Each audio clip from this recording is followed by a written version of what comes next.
Boa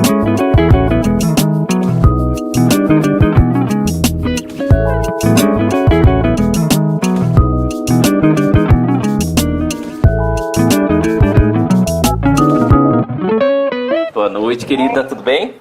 Tudo jóia, e você? Seja muito bem-vindo aí, mais uma vez. Agradeço. Ver aí.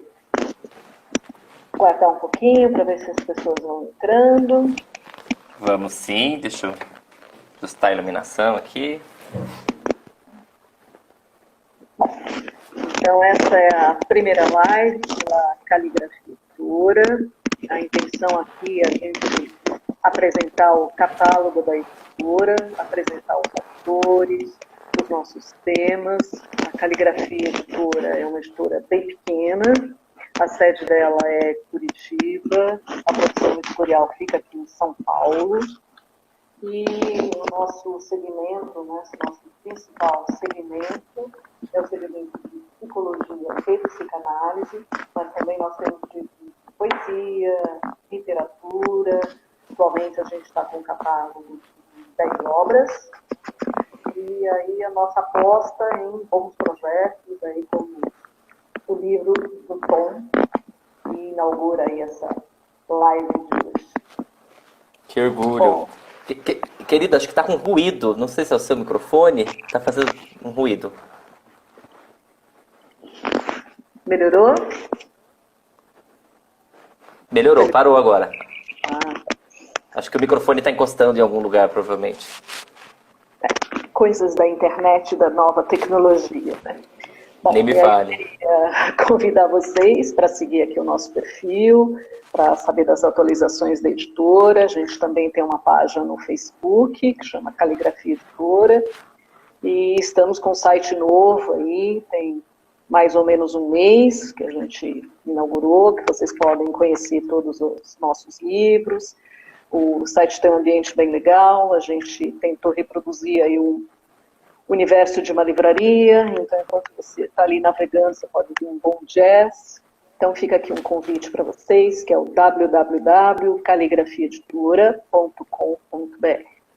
Queria agradecer também a adesão aí ao nosso sorteio, muita gente está concorrendo e participando, marcando os amigos. O livro que a gente vai sortear é este aqui, Psicanálise e Educação Sexual, Débora Britzmann e a Paixão pela Ignorância, que é assim, um tema super atual, né? Hoje em dia, que psicanálise, educação e a paixão pela ignorância, né? Bom, eu vou apresentar o Tom, depois eu devo desabilitar os comentários, para que a gente tenha aqui, assim, a máxima atenção aqui para o nosso bate-papo. A live fica salva aqui no perfil, no feed e também no IGBT. Para vocês que estão chegando agora, uma boa noite. Bom, o Jeberton Vieira Rodrigues é psicólogo, graduado pela Unesp, campus de Bauru, mestre em Educação Sexual pela Unesp e doutorando em Educação pela UFSCar, campus Sorocaba. Professor nos cursos de Psicologia da Uniso e da Unip. O Tom realiza pesquisas nas áreas de sexualidade, gênero, psicanálise e educação. E autor de Psicanálise e Educação Sexual, Débora Britzmann e a Paixão pela Ignorância. Tom, seja muito bem-vindo. Antes da gente começar a nossa conversa por aqui, você queria contar como é que foi o processo do livro, é a sua dissertação de mestrado, né? Então, queria que você fizesse uma breve apresentação aí, a partir de que ponto você fala, como é que você pensou essa pesquisa, e aí a gente começa o nosso bate-papo aqui. Perfeito, Patrícia. Primeiro eu queria agradecer pelo convite, é muito bom, sempre muito bom estar com você, parabenizar pelo seu trabalho de transmissão da psicanálise, excelentes encontros aí você vem realizando mesmo nessa situação de pandemia, né? Estamos nos adaptando, e então agradecer muito, é muito bom falar desse trabalho, né? É um trabalho que deu trabalho, e de fato foi a minha dissertação de mestrado, né? Está adaptado, o livro está adaptado, tem novas ideias, foi atualizado, mas ele é decorrente da minha pesquisa de mestrado. Ela aconteceu entre 2014 e 2017, num programa de pós-graduação em Educação Sexual, na Unesp de Araraquara, e foi orientada pela professora Patrícia Porchat, né, uma psicanalista também que está aí envolvida com as discussões de gênero, sexualidade, estudos queer há bastante tempo, né? Inicialmente, esse trabalho surge porque eu queria responder por que as pessoas resistem ao debate sobre sexualidade e gênero, né? Por que as pessoas não querem falar sobre isso? Por que elas fecham ouvidos, olhos e bocas quando o tema é sexo, né? Ou gênero e sexualidade? Pode parecer uma pergunta óbvia, né? Mas as perguntas para a psicanálise não são óbvias, né? Então eu queria aprofundar e eu descubro então na psicanálise elementos, né, na obra da psicanalista Deborah Britzman, elementos para me aprofundar nessa questão que era tão pungente para mim, né? Por que as pessoas não querem falar sobre sexualidade e gênero? Eu trabalhei num estágio em educação sexual lá na Unesp de Bauru com as professoras Ana Cláudia Bortolozzi e Marcela Pastana. Um estágio em educação sexual. Aí eu trabalhei com adolescentes, percebi adolescentes não querendo falar de LGBT, né? Alguns queriam, mas alguns não queriam, porque era coisa de gay, né? Quando não falava coisa de viado. Então essas resistências desde os adolescentes, eu conto essa história, né? A história da minha trajetória no livro, desde os adolescentes até professores adultos em congressos falando, não, palestra não pode ter o nome de gênero, tira o gênero do nome, né? Por quê? Qual o medo, né? Quem tem medo do gênero? Essa é uma questão. E em termos sociais do Brasil, que naquele momento já era muito grande esse debate sobre o que é chamado de ideologia de gênero, né, esse sintagma, esse dispositivo conservador aí chamado de ideologia de gênero, mas não era tão grande quanto agora, não era política de governo. Né? Então, acho que esse debate só vem crescendo, nunca parei, né? Nunca larguei mão de fazer esse debate, acho que a psicanálise tem disso. Né? Eu só acabei o livro com mais questões do que respostas, essa é a proposta, e continuo pensando nessas questões agora no doutorado. Então vamos lá, vamos começar o nosso papo aqui, me organizei aqui, vamos lá. Bom, nesse livro, temos a psicanalista americana Deborah Britzman, que é pouco conhecida como nós no Brasil, e você desvenda os caminhos trilhados por ela e traz a cena tão controversa, aliada a não mesmo polêmica teoria. Então, queria que você contasse um pouquinho para a gente quem é a Deborah Britzman, como é que você chegou nela. Ela leu Paulo Freire, né? Ela se baseia em Paulo Freire, foi 99 anos, passada, né? Então, eu queria que você contasse um pouquinho desse contexto. Perfeito, Patrícia. Antes, né, acabei nos dizendo boa noite para quem está por aí, vi alunos queridos, amigos também, e as pessoas que estou conhecendo agora. Mas vamos lá, falar, né, dessa paixão que me pegou no mestrado, durante essa pesquisa, que foi a Deborah Britzman. O primeiro contato que eu tive com a Deborah Britzman é com um capítulo de um livro, o livro O Corpo Educado, Pedagogias da Sexualidade, da Guacira Lopes Louro. Esse capítulo se chama Curiosidade, Sexualidade e Currículo. E ela faz questões que, assim, me ajudam a construir minhas questões do mestrado. A pesquisa tem disso, né? A gente gosta do pensamento de Michel Foucault, né? Não existe o autor, porque a gente está sempre pegando ideias de outras pessoas e caminhando com elas até a hora de passar a tocha, né? De passar a ideia. Então, as perguntas que ela faz nesse capítulo me instigaram a conhecer mais. Por enquanto, a Britzman ainda não tem nenhum texto, nenhum livro traduzido para o português, né? Então eu tive que me embrenhar aí para estudos em inglês, bastante, né? Para conhecer o trabalho dela. Ela é uma autora de uma vasta obra, publicou muitos livros, muitos capítulos e artigos. Temos alguns outros artigos no Brasil em português. E aqui no Brasil é curioso, Patrícia, que ela é muito reconhecida como uma estudiosa queer. Então as pessoas que conhecem e citam a Britzman, fiz uma pesquisa, né, de quem citou a Britzman, como citou, em qual contexto, para o trabalho, que é também um trabalho sobre ela, como você bem trouxe. Ela é muito apontada como estudiosa queer. As pessoas quase que negam a questão da psicanálise, né? Elas resistem a aceitar que a Deborah Britzman é uma psicanalista. E ela, embora o doutorado dela seja em etnografia, né? Ela fez mestrado, graduação e doutorado na University of Massachusetts. Desde 1990, ela trabalha na York University, em Toronto. Então, muita gente acha que ela é canadense, inclusive, por morar, né, 30 anos no Canadá e orientar trabalhos no Canadá, tá? E o que me encantou da obra dela? A maneira como ela se interessa pelo aspecto afetivo da educação, né? O aspecto instável do ato educativo, como ela traz elementos da psicanálise freudiana para pensar, em especial freudiana, para pensar o trabalho na educação, né? Como você disse, ela foi muito influenciada por Paulo Freire, desde a graduação, né? Nosso orgulho nacional aí. Desde a graduação ela começou a trabalhar com uma pedagogia crítica. Chegou a dar aula no ensino médio, ela tinha pesadelos, né?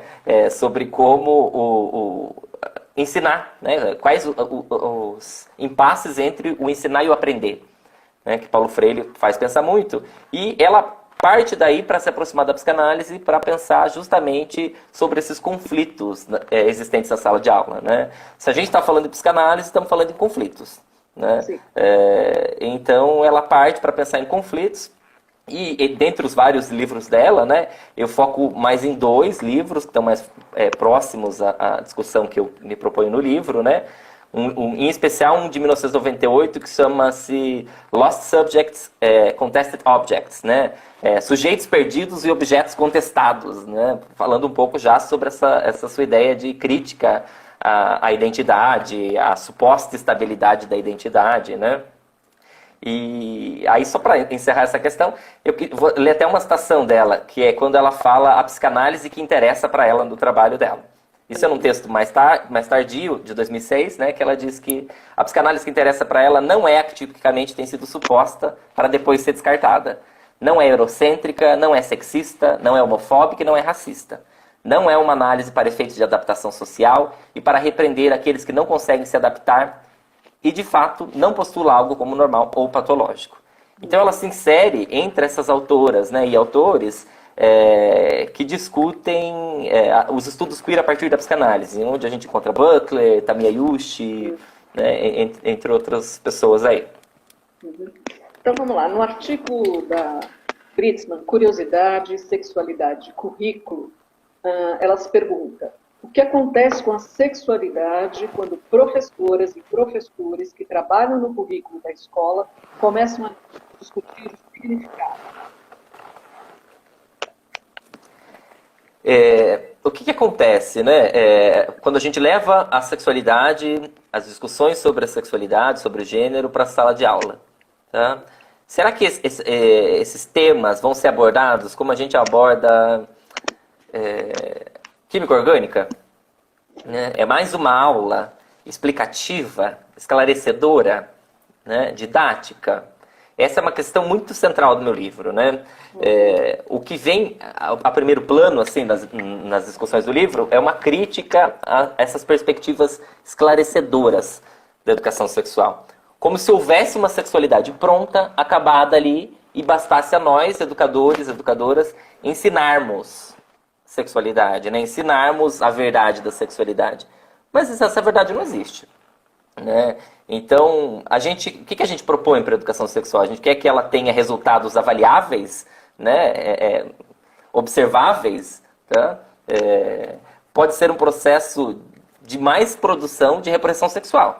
Tá? Essa é uma discussão que já vem acontecendo desde que a educação sexual emerge, né? Aqui no Brasil, Marilena Chauí fazia essa discussão na década de 80, no início da década de 80. Será que a educação sexual não pode ser um instrumento de mais repressão? De produção de normalidade, de produção de heterossexualidade, né? Se a gente considerar a história da sexualidade do Michel Foucault, que é um dos grandes, né, inspiradores para minhas ideias no livro, a gente vai pensar que o saber ele só é elevado a um campo de verdade, um saber histórico, um saber sobre nós humanos, atravessados de jogos de poder, né? Então é só com o poder que o saber se consolida como verdade, negando outros saberes, outras experiências de vida, né? E aí que ele cria a ideia de ciência sexualis, né? Querendo chamar as ciências sexuais como um conjunto de discursos científicos que advogam para eles mesmos a verdade sobre a sexualidade, né? A ciência que vai dizer a verdade sobre discursos de verdade sobre o sexo. Então, mais perguntas na direção da sua provocação. Quais práticas, quais corpos e quais prazeres têm o peso de verdade e de normalidade, né, para serem incluídos nos discursos pedagógicos relacionados ao sexo e ao desejo? E a minha provocação não é apenas para aquilo normativo, aquilo que a gente já vê hoje, né? Qualquer um, assim, com um pensamento mais crítico, consegue ver como normativo, né? Ir para a escola para dizer que o homoerotismo, as sexualidades dissidentes, os gêneros dissidentes são errados, são patológicos. Isso, inclusive, no Brasil hoje é crime, né? Mas a ideia, as próprias perspectivas críticas. A gente leva lá um monte de caixinha, um leque para apresentar e acaba reproduzindo, né? As identidades do tolerante e do tolerado, da norma e da dissidência. Como se as pessoas, olha, tem esse número de identidades que vocês podem se encaixar. Mas se a gente está falando em consciência, se a gente está falando em pulsão, não tem uma linha de chegada, uma determinação final para as nossas identidades, para a nossa sexualidade. A pulsão insiste, mas ela nunca se efetiva completamente. É isso que a gente chama de desejo em psicanálise, né? Então, mesmo as perspectivas críticas, elas acabam sendo normativas no sentido psicanalítico, né? Essa é a provocação. Elas consideram até a diversidade sexual, mas repetem, às vezes, histórias estereotipadas de vitimização da LGBTfobia, né? Muito bem intencionadas, acabam reproduzindo essa lógica de hierarquização das identidades. Tá? Aqueles que têm piedade e aqueles que são tolerados. Certo? Isso acaba sendo reproduzido como se fosse uma verdade ahistórica, quando na verdade tem história. A própria identidade homossexual é fruto do século XIX. O Foucault trabalha muito bem essa ideia, né? É claro que existiam pessoas que tinham relações com outras, né, do mesmo sexo, para usar os termos aí. Mas não era esse nome, né? O sodomita era um hábito, uma prática. O homossexual virou uma espécie, o Foucault diz, né? Parece que eu sendo um homem abertamente gay, sou igual a todos os outros homens gays, e isso é uma identidade que está explícita. Não está, né? Como para se fosse psicanálise. Um carimbo, né? Exato, né? Um rótulo, porque a psicanálise, a ética dela é da hipersingularidade, e não do varejão, né? Não que seja fácil transpor isso para a sala de aula, né? Só ideias iniciais, a gente está pensando, a Débora Brissman nos ajuda a pensar como não reproduzir a normatividade, mesmo com boas intenções, mas essa conversa entra no campo da fantasia, né? E aí, como a Patrícia Porchat diz no prefácio do meu livro, talvez a ideia seja trocar o caderno e o lápis por afetos e fantasias. Uhum. Bom, essa talvez seja uma boa ideia. Nessa linha aí, nessa deixa que você deu, que a Paty fala tão bem, será que a sexualidade muda a maneira de... Ou será que a Patrícia, o seu áudio está cortando. Quando você fala, corta um pouco o seu áudio. Vou repetir. Está me ouvindo bem? Tô. Será que a sexualidade muda a maneira como a professora e o professor vai ensinar? Ou será que a sexualidade deveria ser ensinada exatamente da mesma forma que qualquer outra matéria? Existe uma posição particular que se deveria assumir quando se trabalha com o movimento da sexualidade? Que a gente tem professores ali na sala, os outros. Se pudesse aí um norte para quem trabalha em escola e faz voltas com essas questões. Tá à volta com essas questões, né? Muito bem lembrado. Aliás, a ideia, né? Tampouco a ideia do livro, muito menos aqui da live, é dizer, né? É tão difícil que, lavo minhas mãos para não trabalhar com isso, né? Tentando fazer o melhor, acabo sendo criticado. Essa não é a ideia, né? A ideia é que a gente possa pensar não como mais uma matéria que vai ter uma avaliação, tem que ter um resultado, porque também o que as pessoas dizem sobre a sua sexualidade não é necessariamente o que elas pensam ou fazem, né? A psicanálise sabe disso há mais de um século, né? Então eu posso colocar ali, você vai usar camisinha para sempre? Sim, tá. É muito fácil colocar o sim no cheque, né? Então a ideia é que ela seja menos assim autoritária. Isso até Paulo Freire nos voltei a ler Paulo Freire também, de que a gente saia dessa ideia de que a gente que é professor ensina e os estudantes aprendem. Eu ensino, vocês aprendem, né? Na lógica da autoridade que vem aí, né, dentro desde o surgimento da escola, né, com as suas propostas iluministas. Então, tentar, na medida do possível, sair dessa posição de autoridade. Eu vou dizer a verdade, eu vou dizer o que é normal, eu direi o que é certo, e abrir um espaço para que as pessoas possam falar, né? Menos lousa e tabladinho, em que o professor fica em cima, e mais conversas em rodas, né? Menos manuais e mais filmes, músicas, que a gente possa discutir depois do filme, porque os filmes são tão complexos, né? Eles trazem pessoas que não são páginas em branco, né? São pessoas complexas. E dão muito material para a gente mexer justamente no plano da fantasia, que é o plano da sexualidade, né? Da instabilidade, da insegurança. Quem sabe assim a gente tenha menos resistência, os estudantes possam falar mais dos seus receios, das suas vidas. Tá? Que eles vão falar? Eles vão falar, né? Fui até a sacada de casa antes aqui de começar a live para fumar um cigarro e vários adolescentes na rua, mas entre os adolescentes sempre tem os irmãos, né? As irmãzinhas, crianças mesmo. Você vê ele que tem 11 anos. Eles estão falando, ai, quem pegou quem? O assunto era esse. Né? O assunto sempre é. A sexualidade é isso que, né? A gente reprime, mas se fala, se fala. Aflora, né? Tá sempre tentando calar, o que será que será, mas tá sempre falando, né? Aí, mas você beijou quem? Né? E coisas assim, que eu me sinto quase constrangido dizendo na live, ele tava falando, mas fez o quê? Né, com ela. E eram assim, moleques, né? Meninas, adolescentes mesmo, né? Então eles vão falar, quer a gente queira, quer não. Então, dá mais espaço para que eles possam falar o que eles pensam, o que eles sentem, do que chegar com regras e autoridade. Isso vai gerar o quê? Hipocrisia, como sempre gerou. Né? Você quer que eu fale isso, professora? Eu falo. Você quer que eu escreva isso? Eu escrevo. Agora, se eu penso isso no plano, né, da intimidade, no plano da fantasia, são outros 500. Então, a ideia é que talvez a arte né, e os afetos alcancem uma profundidade maior do que cartilha e regra e autoridade. Bom, como você pensa as relações entre curiosidade, paixão pela ignorância, liberdade e sexualidade? É uma pergunta profunda, né? São, acho que, os grandes temas do meu trabalho são esses, né? Mas vamos lá.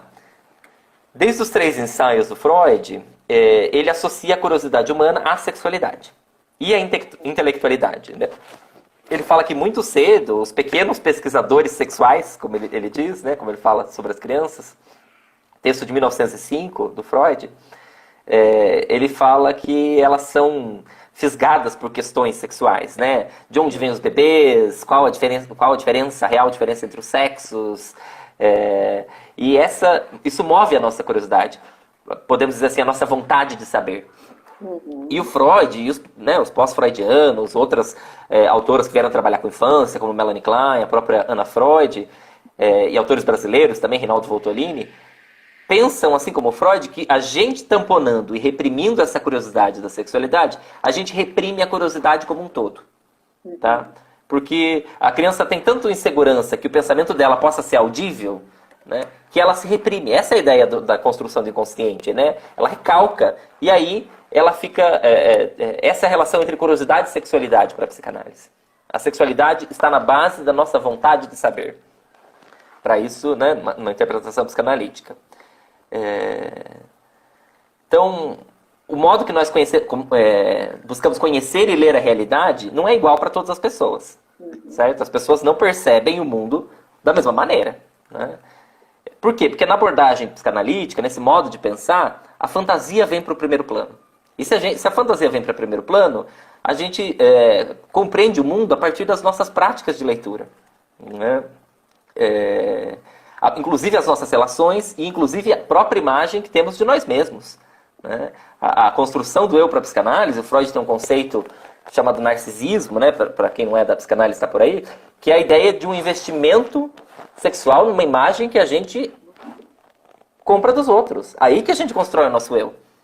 Né? Reparem que as crianças, inclusive, vão falar em primeira pessoa depois de um tempo. Primeiro elas vão falar, Júlia quer água, Júlia quer... neném quer água. E depois ela fala, eu quero. Porque é uma imagem construída de afeto. E esse afeto, esse eu, ele vem junto com construções morais do que é certo, o que é errado, né? O que é bom, enfim, o que é mal. E a partir disso, o que eu estou fazendo, né, esse resgate teórico? A partir disso, a gente na nossa busca por conhecimento, na nossa busca por saber, a gente resiste a alguns conhecimentos que são encontrados. É a teoria da negação. Nós negamos, às vezes, fatos que são explícitos. Como pensa Clarice Lispector, né, uma das epígrafes do livro. O óbvio, às vezes, é o mais difícil de se ver. Sim. E isso no Brasil é evidente agora, né? Um presidente que vai até a ONU e fala dados falsos, né? E muita gente acredita, né? Não é o Fiocruz que está certa, não é o OMS, não é a ONU, é ele. Então essas são práticas negacionistas. Esta é a raiz da paixão pela ignorância. Né? A paixão pela ignorância é próxima da paixão pela identidade, ela é fruto da negação e ela é também fruto do narcisismo, das nossas práticas de leitura que são construídas a partir da nossa ideia de identidade, né? Do que é certo, do que é errado. Então a paixão pela ignorância é esse mecanismo que, na busca pelo saber, nega o que é encontrado, certo? E a gente vê muito isso na clínica, né? Mães que, assim, evidentemente os filhos têm uma questão ali contra, né? Fora da heteronormatividade e não conseguem ver. Não é que não querem ver num sentido consciente. Estou escondendo aqui. Não conseguem. Né? A verdade está na tua frente. Né? Não sei se é verdade, mas os fatos estão, a realidade está na sua frente e o sujeito não consegue ver. Partindo um pouquinho disso que você está colocando agora, você acha que o binarismo está enraizado? Você falou que tem uma questão aí de, às vezes, os próprios pais não conseguirem enxergar isso. Então, a gente poderia pensar por aí, no enraizamento desse binarismo? Eu acho uma ótima colocação, porque a gente aprende, né, que ou são homens ou são mulheres. Como se as pessoas fossem, né, ou 8 ou 80, e os estudos queer, inclusive, né, partindo, também influenciados pela psicanálise, vão pensar, inclusive, nessa chave, heteronormatividade, que é a chave que a gente lê as pessoas, né, para que elas caibam no mundo. E sim, esse binarismo é uma construção identitária, egóica e social. Nosso grande influenciador, né, da psicanálise, o Freud, ele fala em 1905 que não faz sentido pensar em masculinidade e feminilidade puras. E que, no inconsciente, todo mundo é inequivocamente bissexual. Né? Impulsões bissexuais, né? Direcionamentos bissexuais. Não é que as pessoas estão escondendo um lado delas. Não é isso. O inconsciente não trata-se de algo escondido. Né? Mas é que, assim como os outros mamíferos, nós somos animais de afeto. A gente quer tocar, a gente quer cheirar. Né? E a gente constrói algo defensivo, que são as nossas identidades sexuais. Tá? E aí que eu chego um pouco essa suposta coerência identitária, né? Na última parte da sua questão, que é a relação com a liberdade. É o que eu tenho trabalhado agora para pensar no doutorado, ainda estou no início, né? Mas como, recentemente, essa tal busca pela liberdade tem se tornado uma coisa cada vez mais neoliberal, né? Liberalista, na lógica do capitalismo. Eu quero ser quem eu realmente sou, quem eu no fundo sou. Né? No fundo, a gente não é nada. É a lógica do Jacques Lacan, né? A gente é como se fosse uma cebola. Casca de identificação, no núcleo não tem nada. Então as pessoas parecem que assim, eu sou assim, né? E eu tenho o direito de ser assim.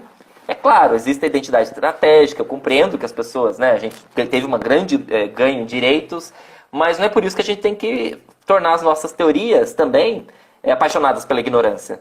De que se a pessoa diz que ela é hétero, é porque ela para sempre vai ter práticas heterossexuais, ou diz a mesma coisa gay, lésbicas, enfim. Isso cria um óculos, né, para a leitura da realidade em nós da psicologia, da psicanálise, que acaba nos deixando míopes para as contradições que nos habitam. Né? Então, pensando em liberdade e tentando fugir ao máximo dessa lógica liberal, né, porque daqui a pouco onde é que vai parar a sigla? Né? LGBTQXE, o próprio Q, que é queer, uma sigla importada dos Estados Unidos que é anti-identitária, né? Entrou ali na sigla.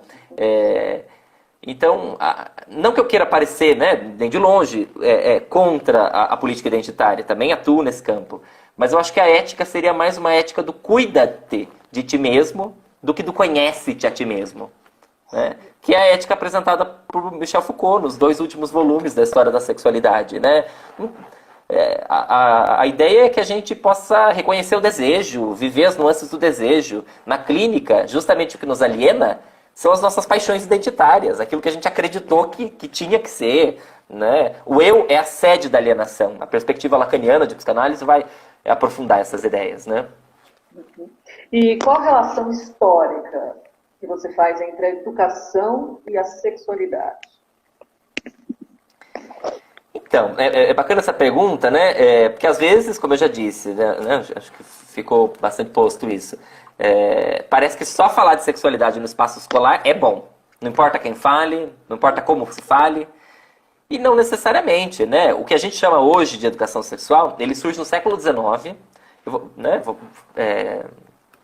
como uma estratégia de saber poder para o controle da sexualidade. Né? Então eram estratégias realmente higienistas, eugênicas, racistas. Né? Assim que surge a educação sexual. Tá? E no século XIX é o grande século da catalogação, né? Das perversões, Krafft-Ebing, né? Todas as perversões, os desvios. Então a educação sexual surge nesse momento como uma prevenção contra os desvios, as patologias, incluindo aí os desejos homeróticos, né? As identidades dissidentes. Mas então me faz pensar, né? Um trecho, né? Quero ler também um trecho do livro. Se nós defendemos a sexualidade enquanto conteúdo escolar, precisamos sempre nos lembrar da história que esta carrega nos ombros. Uma história de tentativas de normalização, higienismo e de propostas de abstinência sexual e subjugação dos supostos vícios e perversões sexuais que foram meticulosamente classificados pela psiquiatria do século XIX.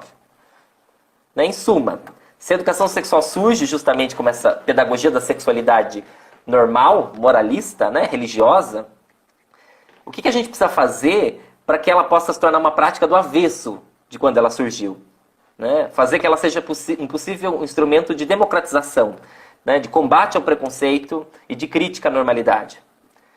E é muito difícil, sabe, Patrícia, em 2020, ter essa discussão e pensar que a nova proposta de educação sexual do MEC, do Ministério dos Direitos Humanos, é abstinência sexual. Né? É um absurdo, assim, né? Porque a gente já teve momentos melhores, né? Os parâmetros curriculares nacionais de 1997 apontavam uma maneira ampla, crítica de se discutir a sexualidade na escola.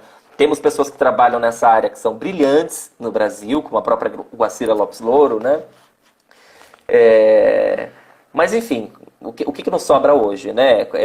Essa relação é tensa entre educação e sexualidade. Porque ela pode produzir mais normalização, ela pode produzir mais preconceito. Né? Ao fim e ao cabo, preconceito.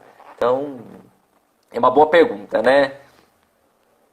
Então, vamos lá. Bom, no seu livro, tão bem dito por Larissa Pelúcio, que é assim na orelha, né? Ao encontro de Freud com Foucault, da identidade com a diferença, do saber com a ignorância, da sala de aula com a arena política. Eu queria que você falasse um pouquinho desses encontros e também dessa questão do público e do privado, quando se fala de educação e sexualidade. Acho que público e privado, começando do fim, aí tem uma super relação com Freud e Foucault. Né? Acho que embora hajam tensões, né? Foucault é posterior a Freud, ele que inspira na psicanálise, mas critica muito a psicanálise também, né? Mas ambos estavam interessados naquilo que a gente não diz, né? E também, ou seja, no privado, naqueles processos que não são exatamente perceptíveis aos olhos, né? E também nos processos de subjetivação, como nós nos subjetivamos, tá? Na produção de identidades. E aí então esse é o encontro de Freud com Foucault, que são os dois grandes inspiradores aí para o meu trabalho, e também são grandes inspirações para Britzmann. Né? Então, ambos não acham que a identidade seja algo essencialista. Na direção do que eu dizia, né? Não é algo que a gente nascia assim, crescia assim, vou sempre assim. Pelo contrário, a nossa identidade, né? A questão do sujeito, para Foucault, é uma produção histórica. Né? O sujeito é fruto da história. Tá? Essa ideia que nós temos de humano contemporâneo, ocidental. Tá? E como é que ela é produzida? Como é que as nossas identidades são produzidas? A partir de discursos de poder, saber e prazer, pensa Foucault. Eu, na minha leitura freudiana de Foucault, entre outras pessoas, né, claro, que me inspiram, se aproxima do conceito de identificação do Freud. Né? Como é que nós construímos essa cebola, então, que eu disse agora há pouco? De onde é que vem essas cascas? Vem dos outros. Vem das pessoas com as quais nós nos identificamos, né? Não necessariamente conscientemente.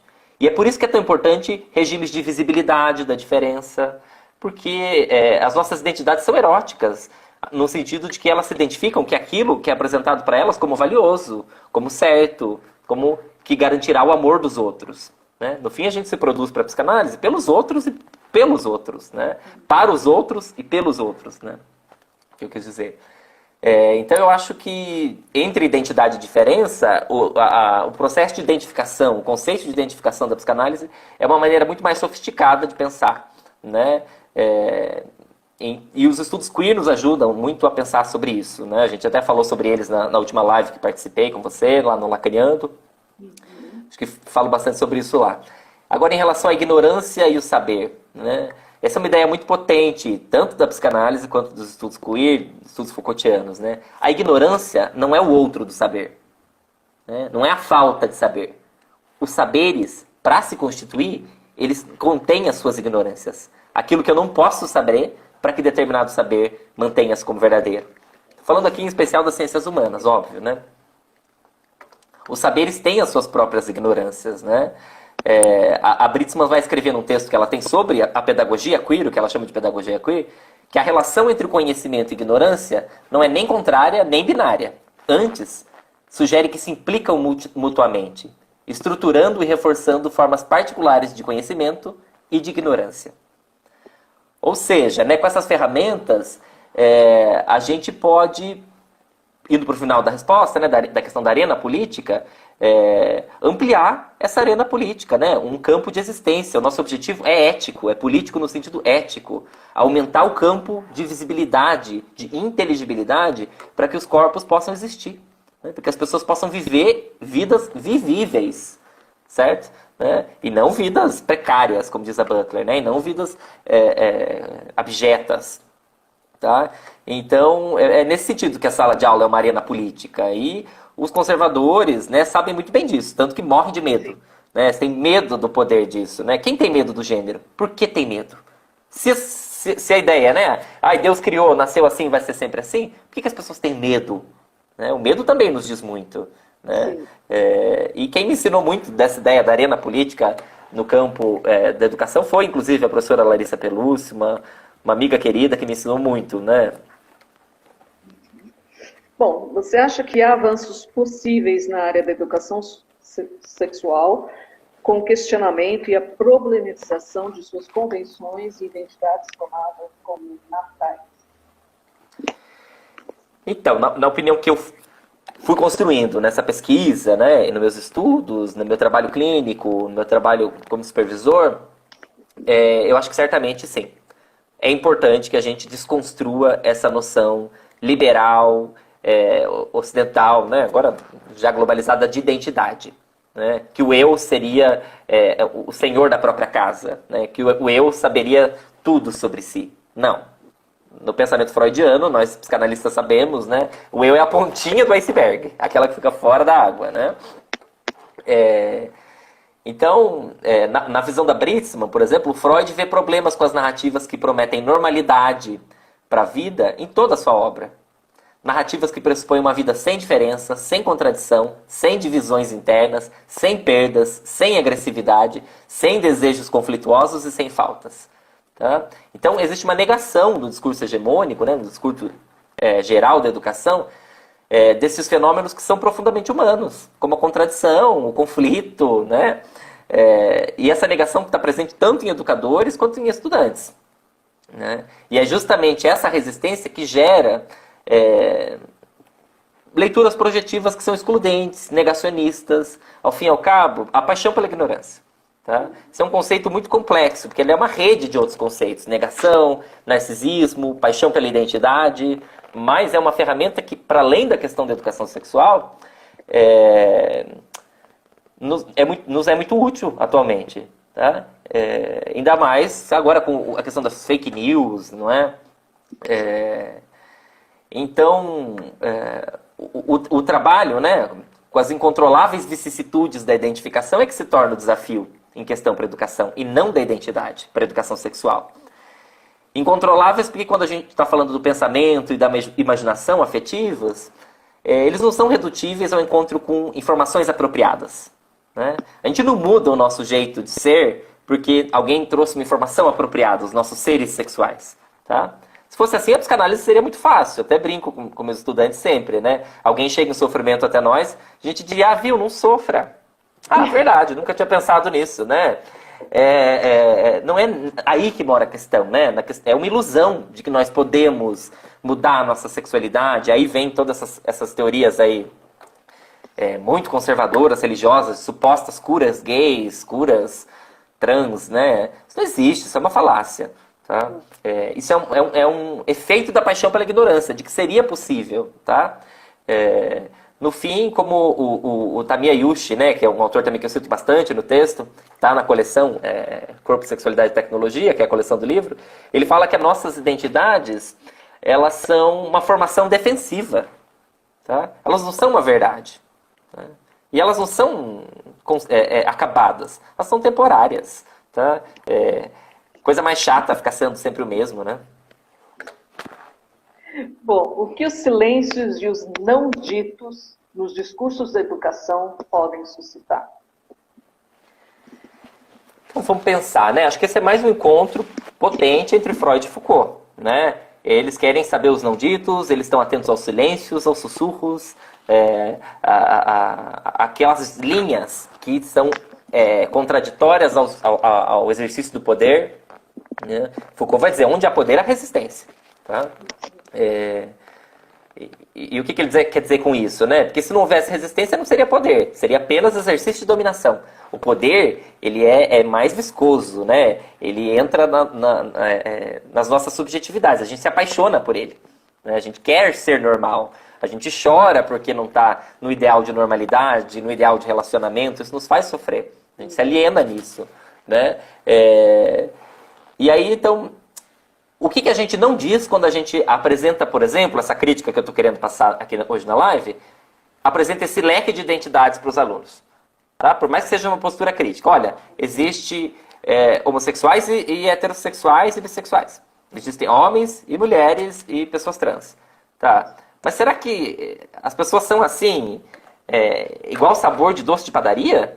Né? Que você sabe o que vai ter dentro? Não são.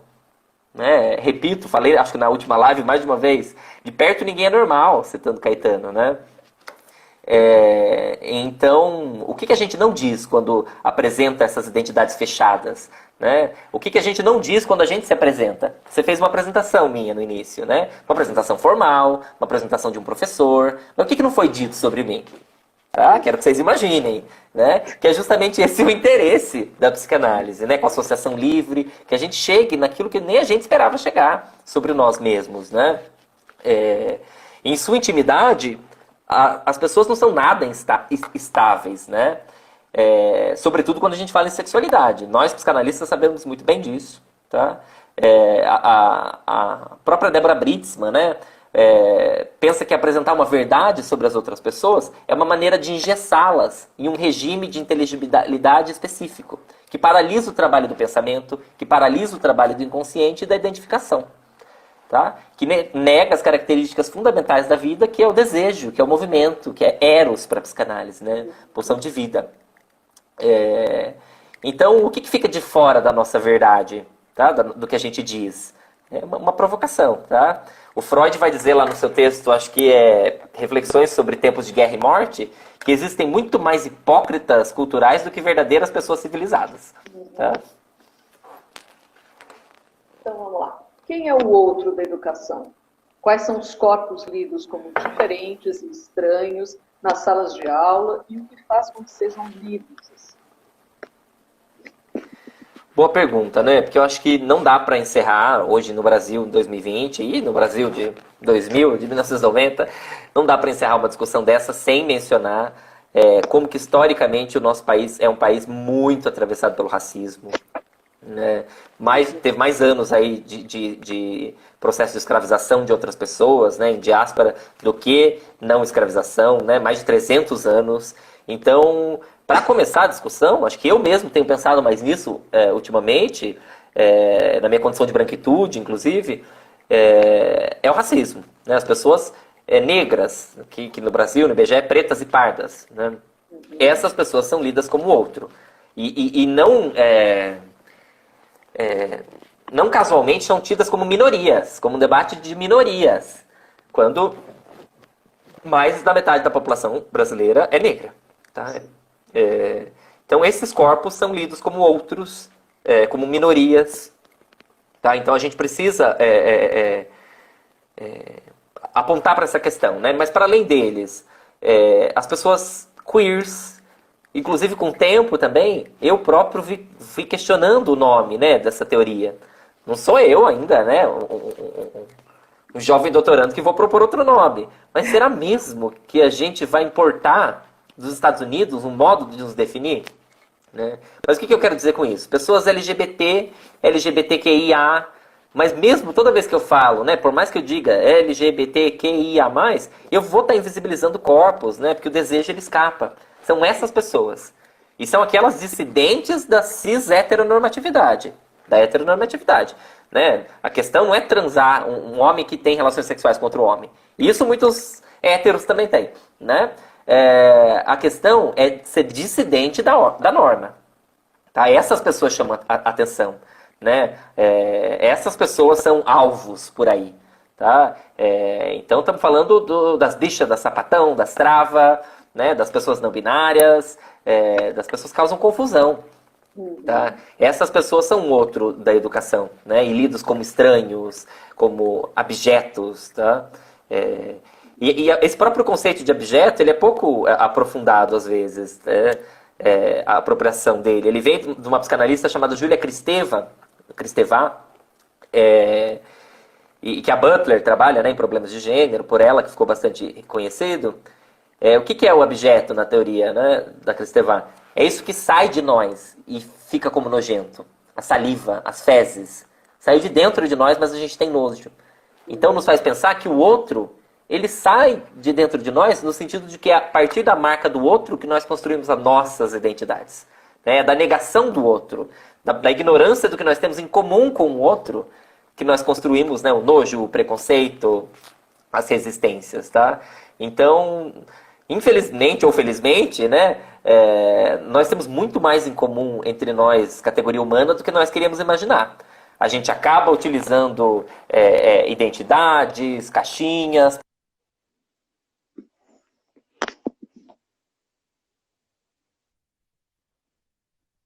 acaba construindo isso, mas às vezes a gente gera um tremendo narcisismo das mínimas diferenças, tá?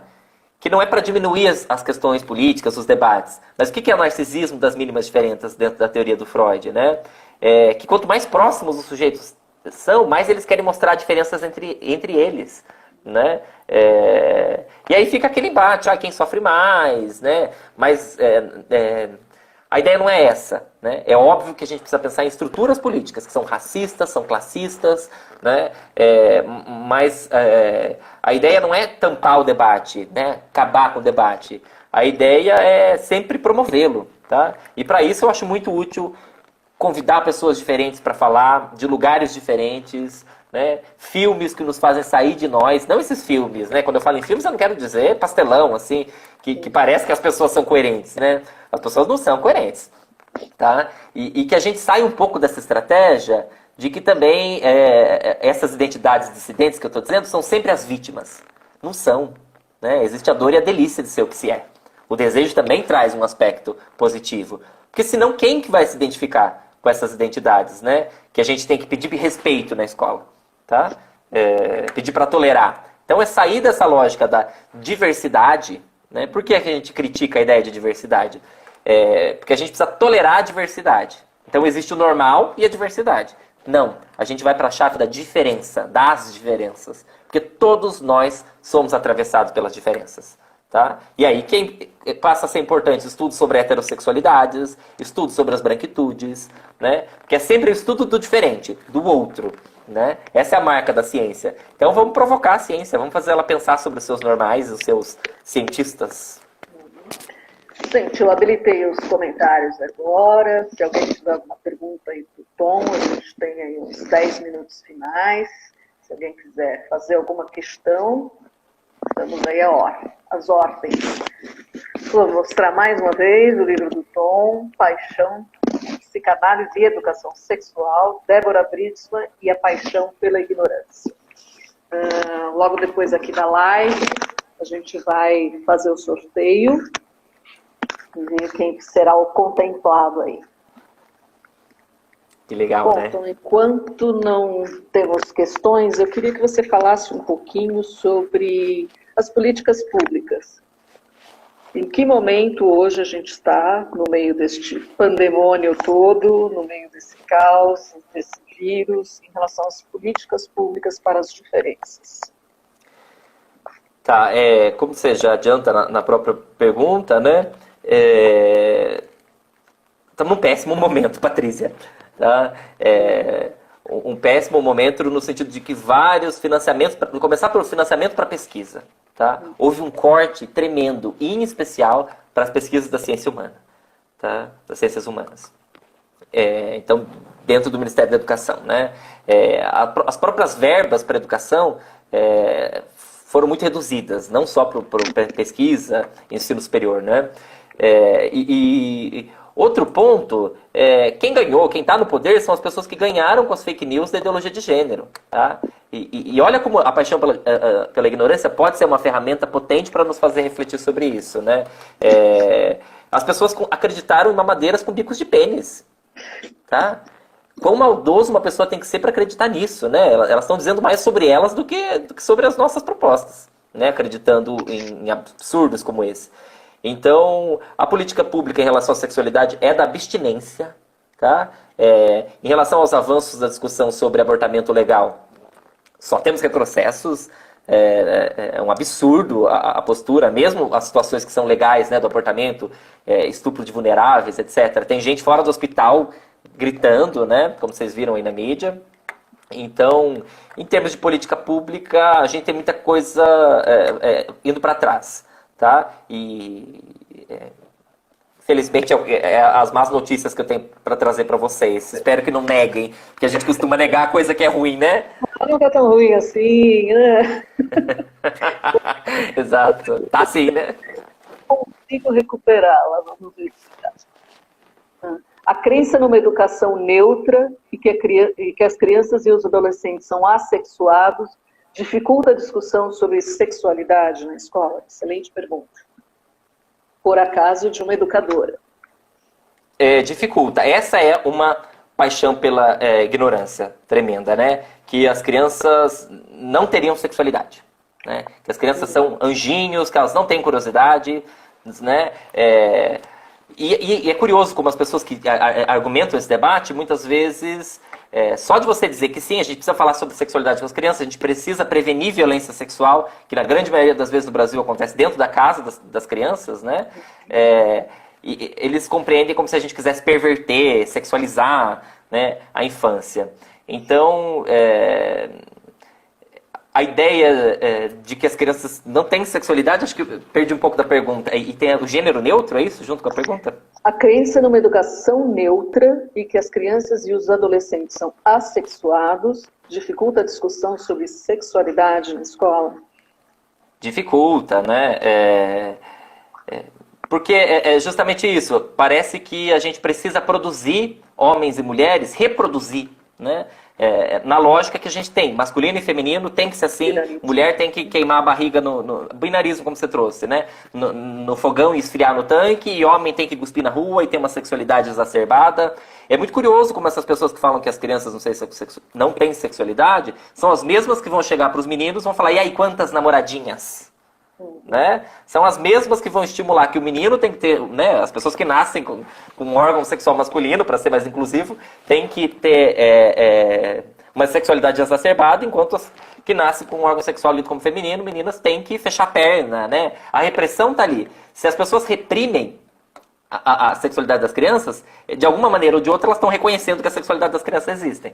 É muito curioso, esses meandros da negação, elas mostram muito sobre os sujeitos, né? E você falou agora em repressão, né? E essa repressão que está intimamente ligada com a educação, né? Ela começa na infância já. Isso, ela começa, né? A gente tende a pensar a repressão como uma coisa do não pode, não fale, não faça. Óbvio, existe esse nível, né, da repressão. Mas o próprio Foucault nos influencia a pensar, com a sua ideia, lógica da hipótese, sua crítica da hipótese repressiva, que a repressão acontece muito nos não ditos e muito nas normalizações. O que a gente diz que é normal, que é certo. Isso é repressivo. Ai, menininha ama rosa. Né? É o efeito performativo da linguagem. Não nasce no útero o prazer pelo rosa. Né? É o efeito performativo da linguagem. Ela tanto ouve rosa, o mundo dela é rosa, a loja para ela é rosa, que é um efeito looping. Né? Ela acaba achando que rosa é a cor das meninas. Isso é um modo de reprimir e de limitar as nossas potencialidades. Né? Nós temos pura potencialidade, nós humanos. Né? E a repressão muitas vezes aparece como normas, né? Imposição de limites, imposição do que é certo, do que é errado em termos de gênero e de sexualidade. Então... E o capitalismo corrobora bastante com isso, né? Só a gente entrar em algumas lojas ainda e que a gente vê, né? Os brinquedos das meninas separados dos brinquedos dos meninos, né? Então, assim, né? A gente meio que afirma esse binarismo, né? E o rosa e o azul. E afirma ao mesmo tempo que produz, né? Porque é bem isso. Ótimo comentário em relação ao capitalismo, né? Ah, mas o menininho quer. Vocês que estão tirando o carrinho dele. Mas é óbvio, o mundo dele foi o carrinho, ele aprende que é certo o carrinho, o tio ri quando ele não quer o carrinho. Ótimo, né? Aí a gente tem os dados aí de acidente de trânsito, grande maioria são causados, a grande maioria que morre no trânsito são homens, né? Porque será? Porque eles são, desde cedo eles aprendem que brum brum, né? Homem que é homem não tem limite. Então parece que estava ali sempre, mas foi uma produção por meio da linguagem, por meio dos padrões, por meio das normatizações, né? E vai acabar o nosso tempo. Agradecer as pessoas queridas que estão por aí. Gente, obrigado a todas e todos que estiveram por aqui. Essa foi a nossa live de estreia aqui da editora. Queria agradecer muito o Tom. A gente vai fazer o sorteio já já. E convido vocês aí a ficarem de olho aí na nossa programação, que a gente vai continuar aqui nos debates. Tom, muito obrigada. Vou deixar o espaço, uns minutinhos finais para você aí se despedir. Eu que agradeço, querida. Fui lendo os comentários aqui de algumas pessoas, algumas que já conheço, outras, né, que estou conhecendo hoje. Agradeço pelo feedback, é muito importante para nós, né, professores. E por uma vida menos fascista, gente. É possível, tá? Embora eu só trouxe más notícias, não vamos negá-las, né? Vamos enfrentá-las de frente. A psicanálise tem essa postura, tá? De reconhecer essa dureza e a partir desse reconhecimento, o que a gente pode fazer com ela? É a partir de estratégias de criatividade. Tá? Eu acho que o mundo dá voltas, não sei se eu penso isso porque eu quero acordar bem, né? Quero acordar amanhã, mas eu acho que amanhã há de ser outro dia, amanhã vai ser outro dia, e é isso. Em outros países a gente já viu esse movimento de retrocesso e depois o retorno. Esse é um tema de muito interesse, a própria produção e publicação de vários trabalhos da Caligrafia Editora, entre outras editoras, né? Trabalhos aí comprometidos com o país mais igualitário, mais democrático, mais vivível para nós, né? Então, viva a liberdade contra o fascismo, contra as ideias fascistas e contra a identidade, será? Então, é uma boa questão. Resistamos. Então, uma boa noite a todas e todos e até a próxima aí. Um beijo, Tom. Tchau, tchau. Boa noite a todas e todos e todes. Beijo, beijo. Beijo.